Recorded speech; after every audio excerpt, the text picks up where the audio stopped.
வணக்கம். இன்றைக்கு ஒரு கேள்வி ஒரு பதில்.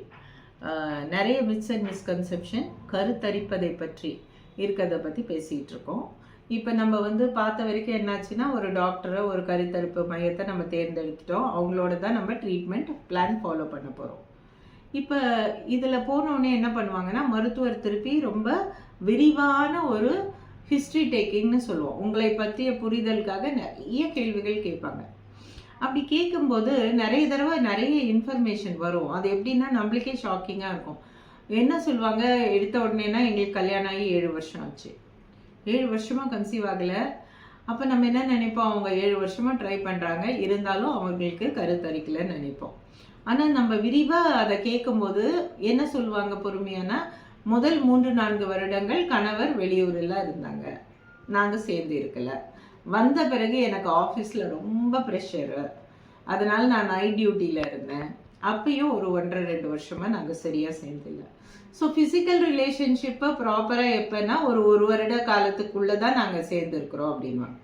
ஸோ இதுலேருந்து உங்களுக்கு என்ன தெரியுதா, 6 வருடங்கள் 7 வருடங்கள் திருமணமாகி விட்டாலும் எவ்வளோ நாளாக கருத்தடை இல்லாமல் அவங்க சேர்ந்து இருக்கிறாங்கன்ற ஹிஸ்ட்ரி ரொம்ப ரொம்ப முக்கியமானது. ஏன்னா இந்த கப்பலை எடுத்துக்கிட்டிங்கன்னா, 1 வருஷத்துக்கு கீழே கல்யாணம் ஆனவங்களுக்கு எப்படி ட்ரீட்மெண்ட் நம்ம ஆரம்பிப்போமோ அப்படி தான் ஆரம்பிக்கணும். அதே மாதிரி நிறைய பேர் எந்த நேரம் சேர்ந்துருந்தா உங்களுக்கு கருத்தரிக்கும் தெரியுமாமான்னு நிச்சயமாக நல்லா தெரியுவாங்க.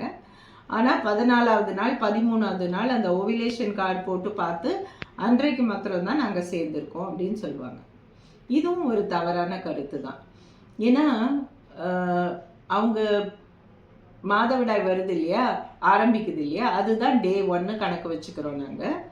அதிலிருந்து 8வது நாளிலிருந்து 18வது நாள் வரை முடிந்தால் தினமும், இல்லை என்றால் அட்லீஸ்ட் ஒரு நாள் விட்டு ஒரு நாளாவது கணவன் மனைவி உறவு வைத்து கொண்டிருந்தால்தான் அவங்களுக்கு சீக்கிரமாக கருத்தரிக்க முடியும்.